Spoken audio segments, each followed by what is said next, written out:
Okay, today we're hopping back into the PowerPoint, the PowerPoint we've been working on since before Thanksgiving break. The good thing is we are kind of mixing it up, breaking it up a little bit. That way it's not just PowerPoint every day.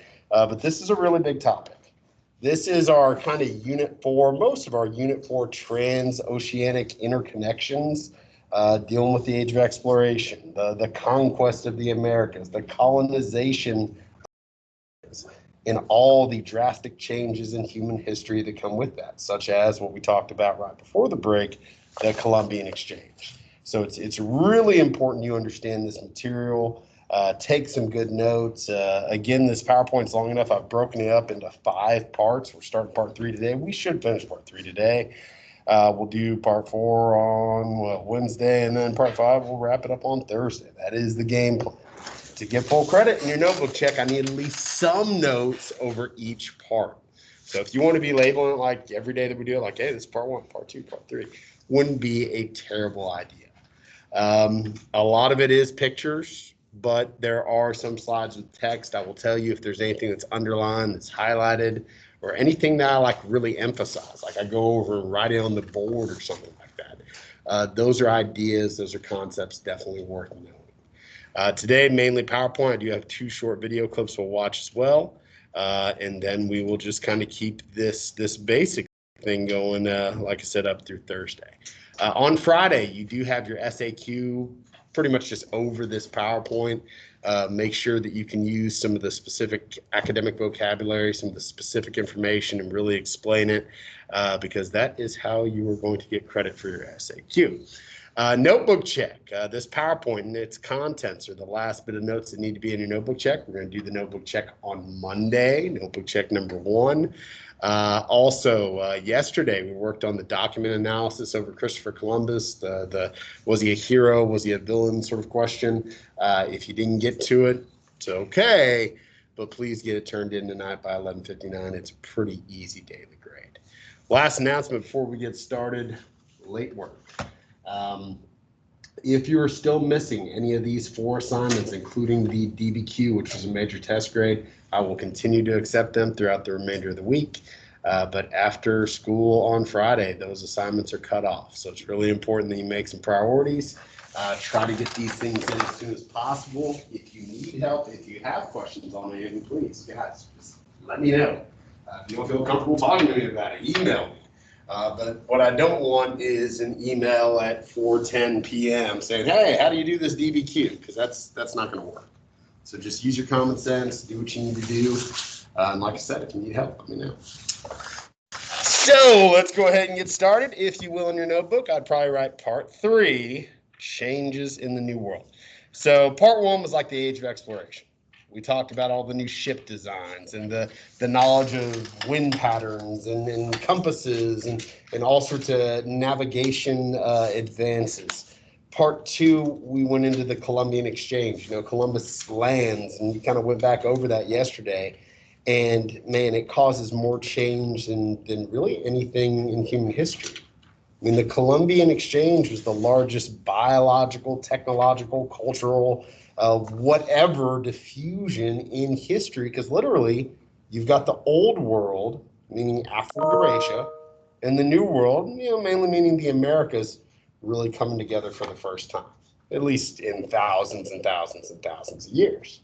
Different plants, different animals, different diseases, even different things that carry diseases. Like the Europeans brought mosquitoes and rats and stuff like that. Those weren't in the New World before. And it's really the disease that really wiped out a lot of the native population, diseases like smallpox, and allowed the Europeans, first the Spanish, later the Portuguese, later a bunch of other ones, to come over and take over vast swaths of territory. So now we are on part 3, changes in the New World. The Europeans are here now. What sort of dramatic changes are happening as a result? There are 2 words I'm going to introduce to you, and I would highly advise you copy them down and put them into whatever sort of definition you want. Just make sure you know what they are.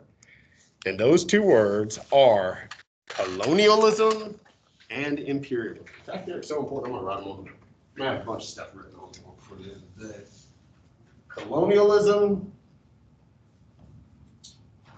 and imperialism.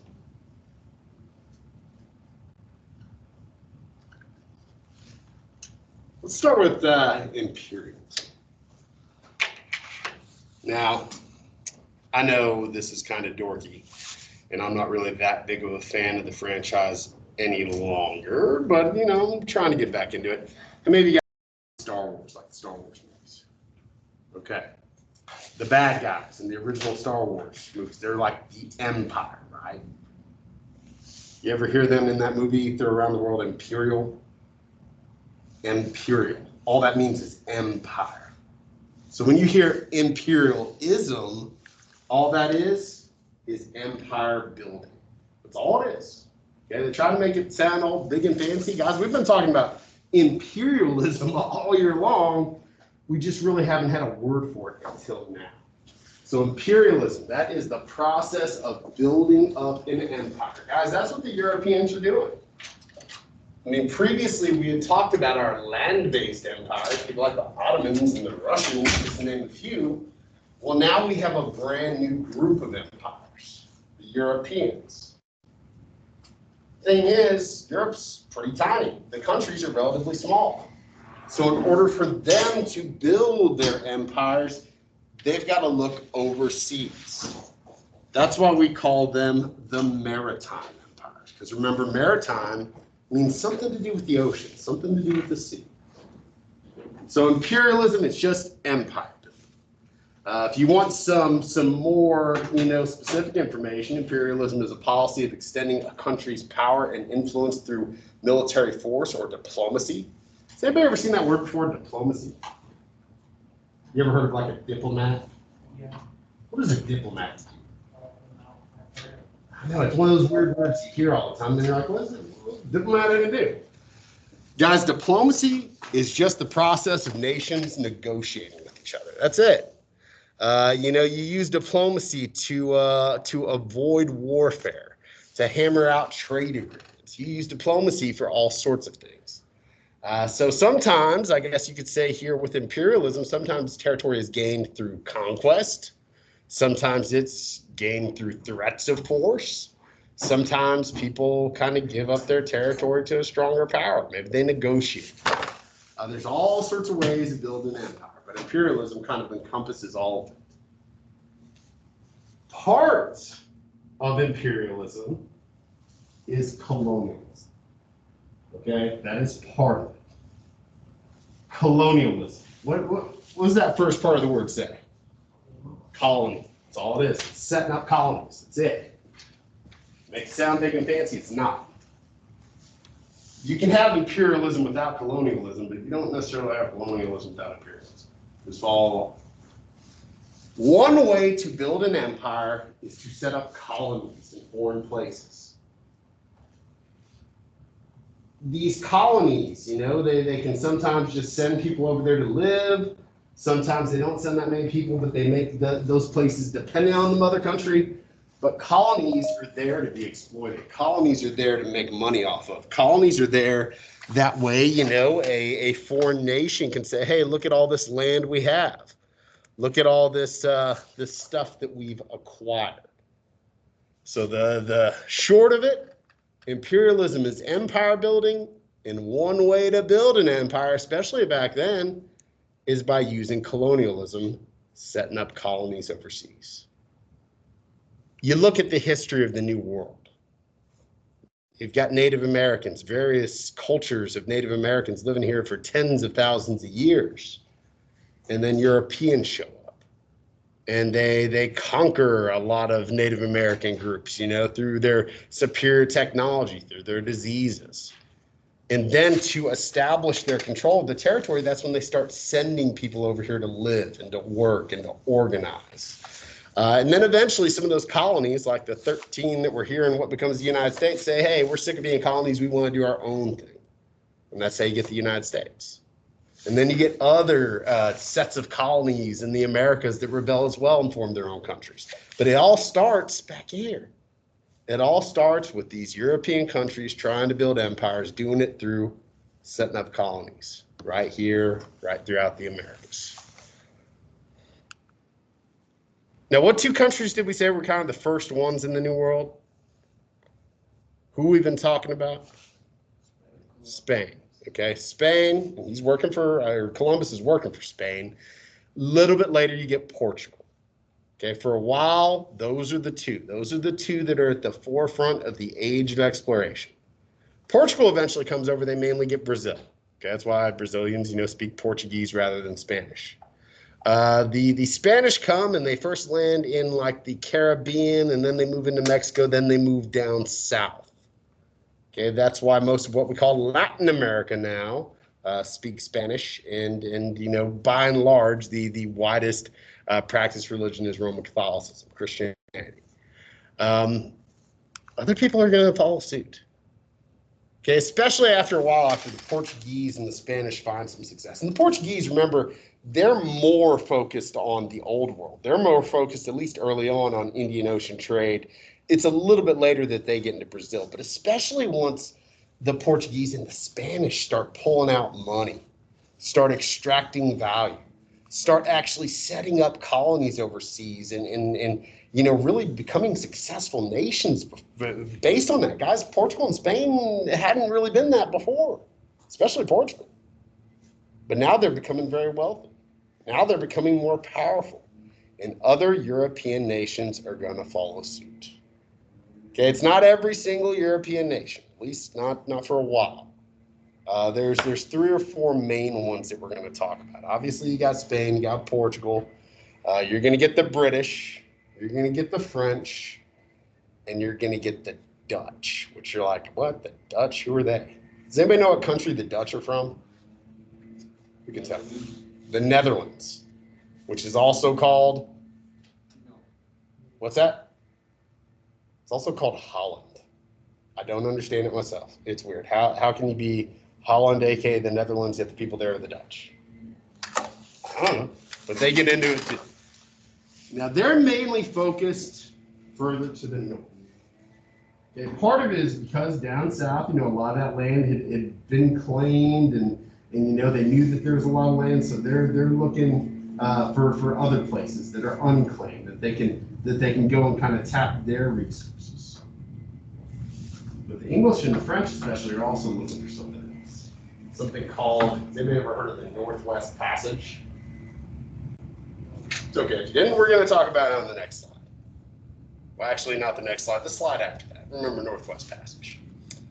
Guys, in our time period that we're working with right now, 1450 to 1750, these are your main players. These are your main powers. You've got your land-based empires, which we've talked about all these guys before. We didn't really get into Songhai much. They replaced Mali in Africa. But really, other than that, we've talked about these guys. You've got the Manchu, the Qing dynasty in China, towards the end of the time period. You've got the Mughals in India. You've got the Ottomans in the Middle East. You've got the Safavids in Iran. You got the Russians. Oh my God, the Russians. That's crazy. You guys know that Alaska used to be part of Russia? And we bought it from them for like absurdly cheap. I forget how much, but we got a pretty good deal, especially after they struck gold up there. You've got Songhai, you got the Inca, you got the Aztec. Those are your land-based empires. But then you've got new maritime empires. Okay, I would like you to write these names down. Maritime empires. And maritime, meaning the sea, has something to do with the sea. Maritime empires. I'm going to write that down too. So later today, I can just point at this stuff and not have to write it down again. You know the maritime empires, because these are the European nations that are going to end up dominating for years to come. Now, later, other ones do follow suit, don't get me wrong. But during this period, these are the ones that are really making headway. I would know the names. I would also have at least some idea of where they're operating.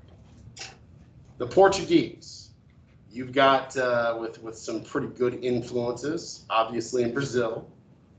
The Portuguese start claiming some territory in Africa. Not so much directly colonizing it at this point, but they're setting up trading posts along the coastline there, and actually a lot of other places as well, like Indonesia. And they're kind of getting their foothold. This will be important later on. The Portuguese, remember, they were the first European nation to sail all the way around Africa. So they knew more about Africa than any other European nation. which is a bad thing because it's the Portuguese that originate the transatlantic slave trade. We'll get into that tomorrow. Okay, so the Portuguese, you're looking at Brazil, you're looking at Africa, you're looking at mainly old world because again, they're really interacting with Indian Ocean trade. And granted, a lot of the ways they're making money is just trading Asian goods, period, but they're also bringing those things back into Europe. They're cutting out the middlemen, the Ottomans. They're doing all right for themselves. Again, they're mainly setting up trading posts. Sometimes we call them a trading post empire. The Spanish, we're mainly looking at the New World. We're looking at Latin America. They take out the Inca and the Aztec. We're talking about, at least for a while, some of North America. Well, Mexico and Central America and the Bahamas are technically part of North America, but part of what is now the United States, especially like the southwestern part. They'll end up losing a lot of that land later on, but for a while they at least had a claim. Now the stuff really far up north, maybe they had a claim to, they didn't really control it all that much. They're mainly controlling directly the southwestern part of the United States, kind of heading through the south to Mexico, Central America, and parts of South America. But they were the first on the scene. They had a lot of claims. You got the Dutch, which the Dutch, hey, it's the Dutch. They were really good at designing ships. They had a boat called the Flute. We actually talked about right before Thanksgiving as one of the new ship designs. And it became one of the most widely used trading vessels because it was really, really fast. Okay, they were also experts in banking. So they had money to invest from much earlier on. Their areas of influence, they are the first European country to directly colonize any part of Africa. They're the first Europeans in South Africa.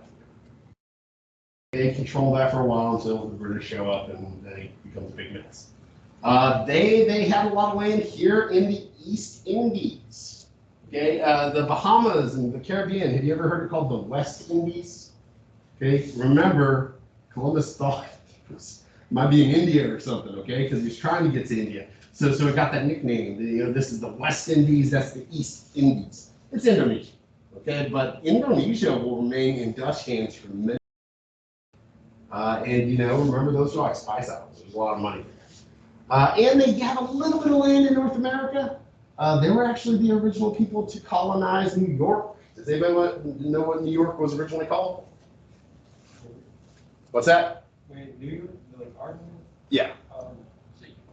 Well, York, because York's in England, and then the English came and took it from the Dutch.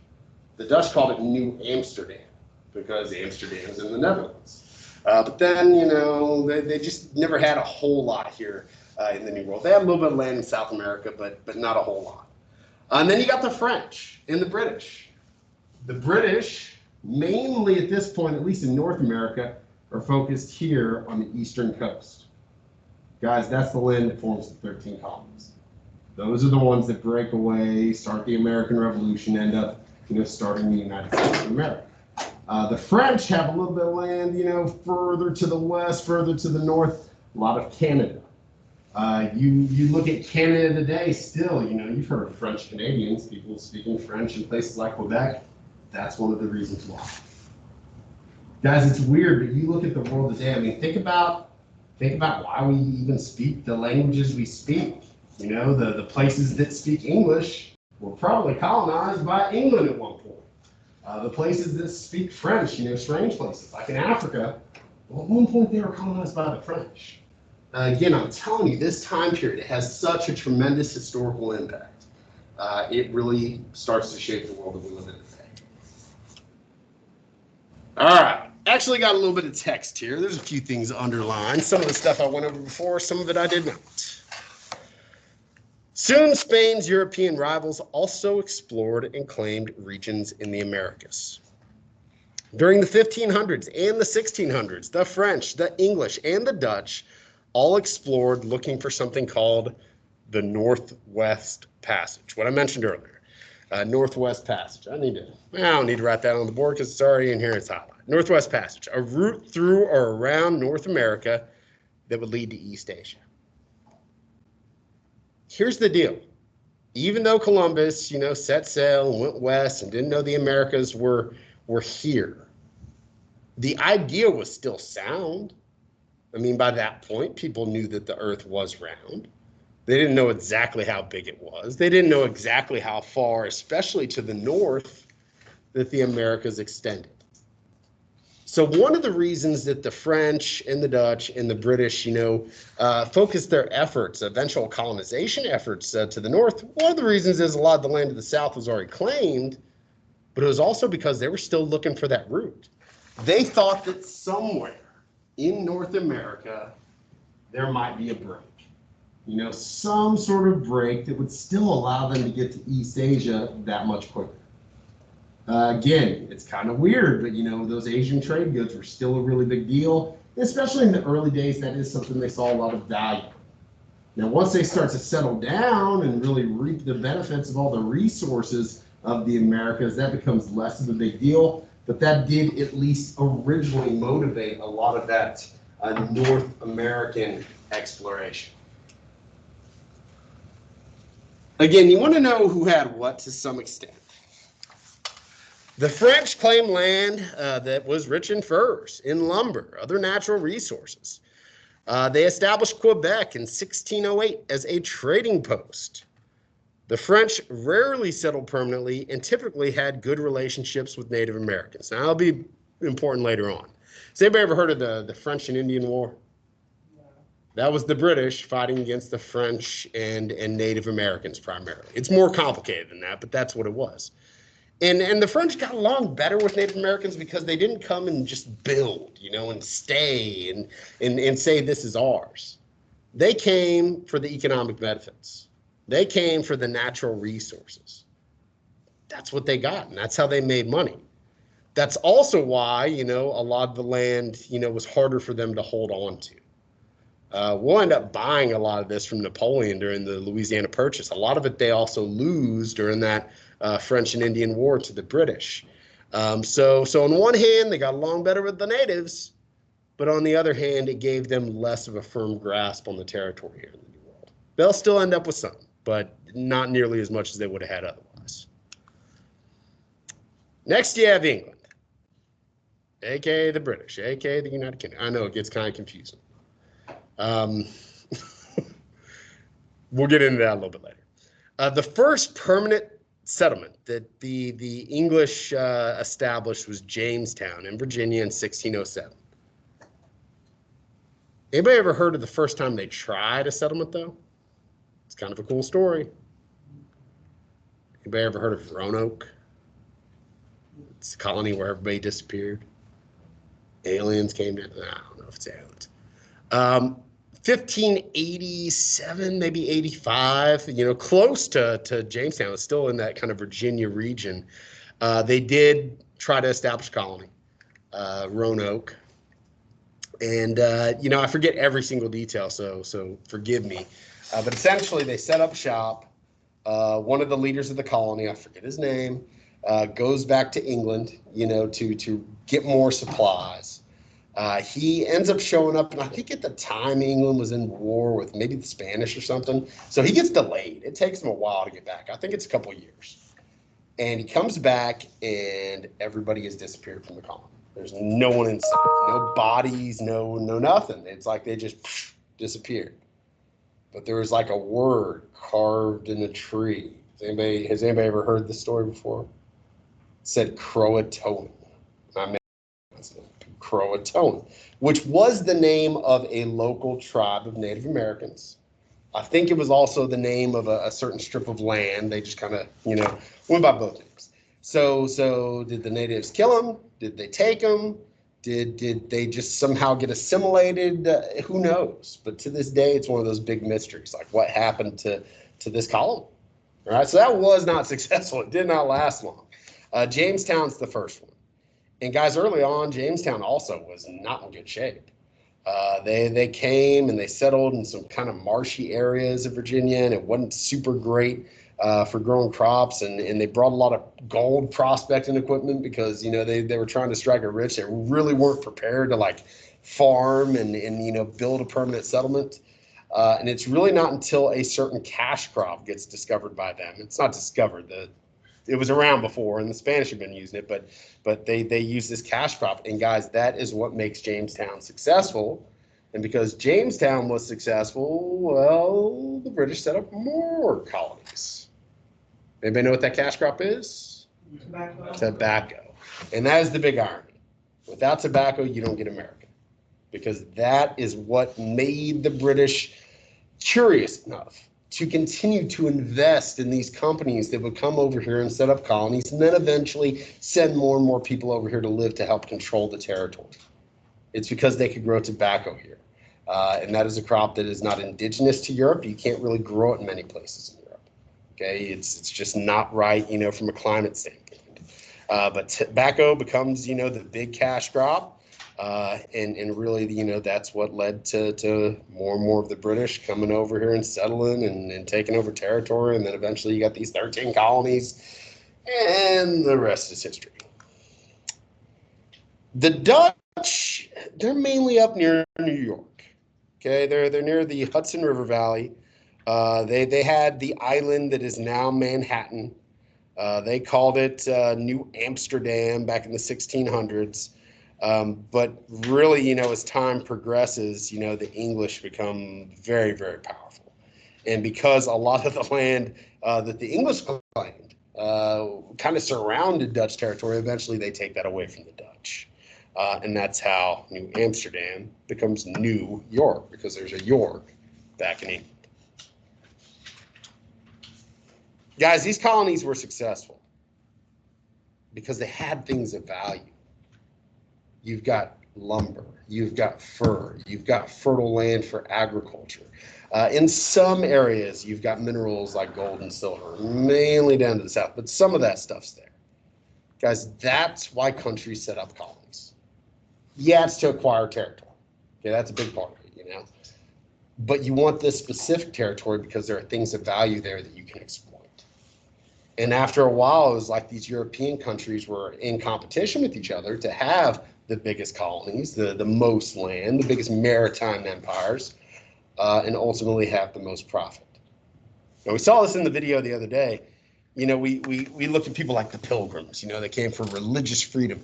And a lot of Europeans did come over here for those noble reasons. But the countries that were actually setting up the colonies, they did it to exploit. They let those people come over here to exploit them. It's one of the reasons that eventually, all these different colonies here in the New World, the English, the Spanish, so on and so forth, eventually they do rebel, eventually they form countries of their own. Because the very nature of colonialism is exploitation. Now, there's a term that was introduced in the Western European assignments that everybody hated and a lot of people did not do. There's so many people that did not do it that I'm just going to have to write this on the board. The term is mercantilism. And I'm also going to put something else, the commercial revolution.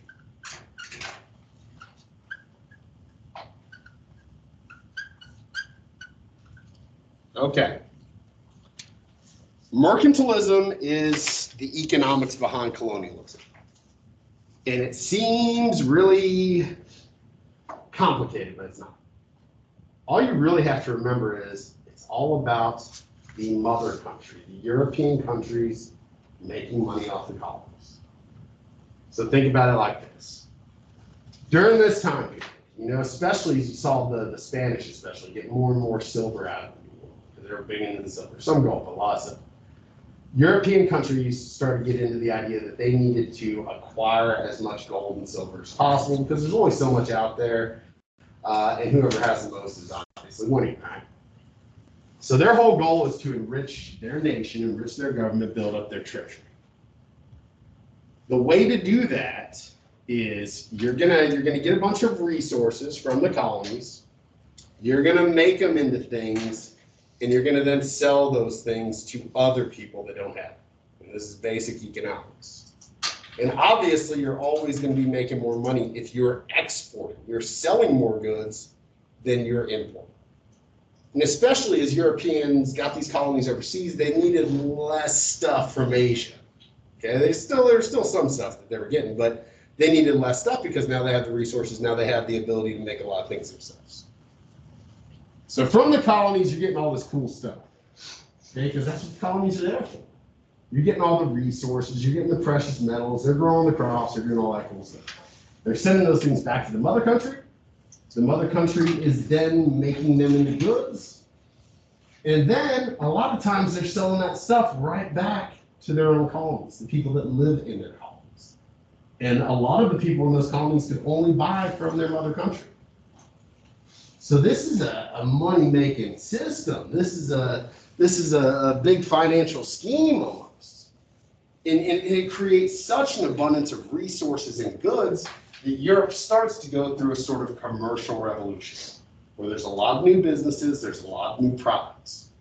Now, we're not to the point of industrialization yet, because, man, once they industrialize, we're going to be selling all sorts of stuff. But this is very much a precursor to that. Mercantilism will be the overarching economic philosophy of European nations up until the 1700s. That's when you start to hear about capitalism. You guys heard of capitalism, right? That's ideally what the United States is based on to this day, although today everything's kind of mixed. But under mercantilism, the government directs most of the economic activities of businesses.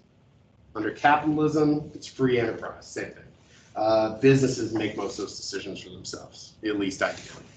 Again, we'll get into capitalism and all that stuff later on. We'll talk about Adam Smith, who's kind of like the founder of that ideology. But more on that later. For right now, know the basics of mercantilism. It's basically just how the mother countries are making money, off the colonies that they set up overseas. So let's talk about what's going on in the New World. It's weird. Okay? Weird stuff is going on. And in the next few slides, we're mainly talking about the Spanish and to a lesser extent, the Portuguese. Because again, the stuff up north, with the French and the Dutch and the British, we're going to get into that a little bit more later. But let's go back to our original colonizing powers, the Spanish and the Portuguese. So they come in and they defeat the Aztec and the Inca and many others. And, after a decade or so of warfare, they've got pretty good grip on most of the territory we showed you, especially Latin America, what we call Latin America to this day. That's when settlers start coming in. That's when they start really building and setting up shop. At first, they enslaved a lot of the Native Americans. The problem is a lot of them did die. A lot of them died of diseases. Okay, there's also the fact that, the Spanish were trying to convert the natives. So after a while, there became this push, well, we don't want to enslave them. We want to convert them, yet we still want to exploit them. I know this is evil. This is messed up stuff. So the Spanish come up with this plan, and this is how they treated at least the native population in a lot of areas that they controlled in Mexico, Central America, to some extent South America as well. They called it the encomienda system. The encomienda system. That's an important one. It's up there, so I don't need to write it on the board, but encomienda. You need to know what it was. Now, there's the plan, and then there's the actual reality. They don't match up. But here's the Spanish wanted to paint themselves as these very civilized people. They wanted to paint the natives as savages. I mean, these guys like the Aztecs, they're killing people. Human sacrifice, they're nuts, We're coming over here trying to teach these people that are inferior to us, the right way to live their life. Again, this is really messed up. It's really racist, especially the second thing we're going to talk about. But this was the times, unfortunately. Encomienda basically said that Spanish settlers, they're going to come over, and they're not going to exploit, they're going to take X amount of Native Americans kind of under their wing. And these Native Americans are going to live on their land, and the Spanish, they're going to teach them. They're going to teach them about Jesus. They're going to take care of them. They're going to make them civilized. The Indians would be free. I'm going to say Indians loosely. They would be free, but they had to work for the Spaniard, because he's giving them a place to live. He's giving them food to eat. He's really kind of teaching them how they need to live their lives. That was the plan. That's what encomienda was supposed to be. In reality, the natives in the encomienda system were more or less enslaved. They were exploited, they were overworked, they were abused. Many, adopted Christianity of their own volition. Some were likely forced. And it was a terrible system. It was a terrible legacy here. And eventually, this kind of fades away, but that was the original plan. And you still saw it persist a lot in areas, that the Spanish controlled throughout the Spanish time in the New World. So years go by, and the Spanish are interacting more with Native Americans. And, inevitably, there is a mixing of cultures. There is a mixing of races and ethnic groups. I mean, you're seeing the Spanish and different Native Americans, have kids. Well, after a while, you've got this population living in the colonies that looks a lot different than maybe what they originally intended. And the Spanish, being like most Europeans of their day, a little on the racist side, because Europe starts to see during this time period, they start to believe that they're superior to everyone. Racially, culturally, they're top notch, right? And they wanted to come up with a system in the Americas here at first that kind of guaranteed that the Europeans, in this case the Spanish, but the Portuguese did something very similar, stayed in charge. So they came up with this sort of real weird, racist, elaborate social hierarchy called the casta system. The casta system. Kind of sounds like the caste system that we talked about in India. The casta system. It's a weird one. The gist of the casta system is the more European you were, essentially the whiter you were, the more you were seen in high regard, the better chances you had in society, the better jobs you could get, so on and so forth. And again, it was a way for the Spanish to ensure their dominance here in the New World, especially as over the years, people just kind of mixed together. So at the very top of society, under this casta system, were the Peninsulares. Those were Spaniards that are actually from Spain. They lived in Spain and then they came here. They call them the Peninsulares because both Spain and Portugal, let me get my little laser pointer, they lie on the Iberian Peninsula. Okay, and they're from there, they're from, Europe, they were born there. So they're seen as superior even to the full-blooded Spanish that were born over here. So the Peninsulares are kind of the top dogs, at least as far as how people perceive them. And they did hold most of the leadership positions in local governments. Next, you have the Creoles. They're full-blooded Spanish, but they were born here rather than over there. And because of that, for some reason, they're seen as just a little bit less than. Beneath them, you have mestizos. And if you want to break it down, most people in Latin America today, I guess technically that would be their classification. They were born of Spanish and Native American parents.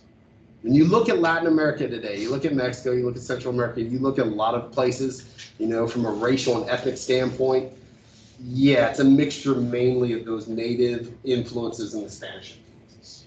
Okay, they were here. It's not that they were oppressed necessarily, but they didn't have all the opportunities that other people might have. Beneath them, you have Native Americans. Beneath them, you have enslaved persons. And this is when we're going to start, we're getting into it tomorrow, but this is kind of, after the transatlantic slave trade begins, and you start to see enslaved persons from Africa forced to come and work in the New World. And there were other mixtures, enslaved people and native people and Spanish people. It went on and on. It's way more complicated than that. But that's just kind of how racist the times were. And that sort of racism, and that sort of sense of ethnocentrism that people of European descent, are in some way superior, that's going to be something the Europeans will use to justify a lot of the stuff that they do over the next couple hundred years. From slavery to new waves of imperialism in Africa and Asia, I mean, it's not just the Spanish that operated under this mindset, but this system, this Costa system, was a Spanish and to some extent a Portuguese invention.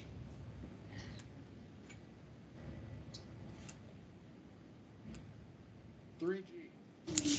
The gold, the God, the glory. Guys, that's why they were here.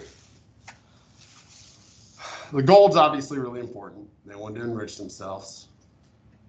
The glory makes sense. I mean, part of the reason they're building these empires, part of the reason that they're building these colonies overseas is they're kind of becoming very competitive with each other, the Europeans. And if you had the biggest and you had the best colonies, well, you were seen as winning.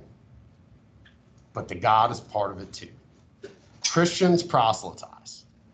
They want to spread the faith. The Spanish and the Portuguese were Catholic. And they were very Catholic. Remember, we talked about this just briefly, but it was King Ferdinand and Isabella, Queen Isabella, you know, the Spanish monarchs that paid Columbus to go on his mission. They were the ones that forced out the last remaining Muslims from the Iberian Peninsula. In fact, they kicked out everybody that wasn't Catholic. All the Jews had to leave as well. Okay, so they were very firmly Catholic, and they wanted to spread the faith by any means necessary. So you see the faith come here. And especially as we get into the 1500s, especially after the Protestant Reformation, which you guys did while we had to do that weird week of remote learning, where you have all those breaks from the Catholic Church, and you've got all these new branches of Christianity forming. After that, it was more important than ever. Because now there were competing branches of Christianity, because the British, you know, they were something else. The French were Catholic. But the point is, you not only want to spread Christianity, you want to spread your version of Christianity. And again, most natives, you know, accepted it probably willingly, although they didn't have much of a choice. Some were essentially forced. But the thing you see with the spread of any religion is you're going to see some blending with native ideas. Okay, we've seen it throughout history. You know, Buddhism changed a lot as it traveled to the east. You know, Christianity changes a lot. Islam changed a lot as it traveled throughout, you know, those caliphates. Well, Christianity, you know, changes a lot as it comes to the New World. And you do see stories, you know, of Christian faith kind of integrating with local customs. The Aztec, there's some Catholic kind of traditions blended together. You look at voodoo. You guys heard of voodoo, right? Yeah, voodoo. Sometimes called voodoo. I'm gonna write some of these on the board for sure. You know, that is a mixture of West African animism, you know, brought over by enslaved individuals, and some Catholic groups. You've got Santeria, a little bit similar. You guys have probably heard the story of the Virgin of Guadalupe, you know, where this young man, Juan Diego, you know, he has this vision of the Virgin Mary, but she's darker skinned like he is. Okay, maybe a story like that could have helped spread the faith. Again, there's a lot of examples here. A lot of examples of what we call syncretism.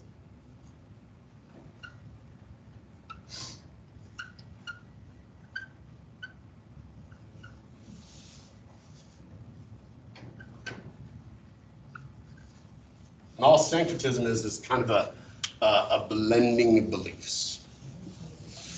And I had a little Day of the Dead thing, but we're almost out of time, and I want to do this last slide because then we're going to be right on point. No videos today, but I'll pick up with the videos I had planned tomorrow. And we're going to start here. I don't want to get into this here. We're going to start right here, or actually we'll probably start right here. Because I do want to show you the Day of the Dead video. All right, so tomorrow we'll have just a little bit, we're like a slide or two behind what I wanted to be on, but that's fine. Tomorrow we're going to get into a little bit more of this. I've got a crash course over the Spanish Empire period. It's a good review of a lot of stuff that we've talked about. A good review of the conquest of the Aztec and the Inca, and really how silver helps to put Spain on the map. And then we're going to get into the evils of the transatlantic slave trade. I mean, under mercantilism, these European nations were trying to make as much money as possible. And they had some racist ideologies, and they were very, very greedy, and they were willing to do some pretty evil things. That is how the transatlantic slave trade starts. So we will get into that as well. That's the last really big thing we got to cover. After that, we will talk a little bit more about some of the changes in the old world, but then we should be able to wrap this up on Thursday for sure. Other than that, we're going to call this a day.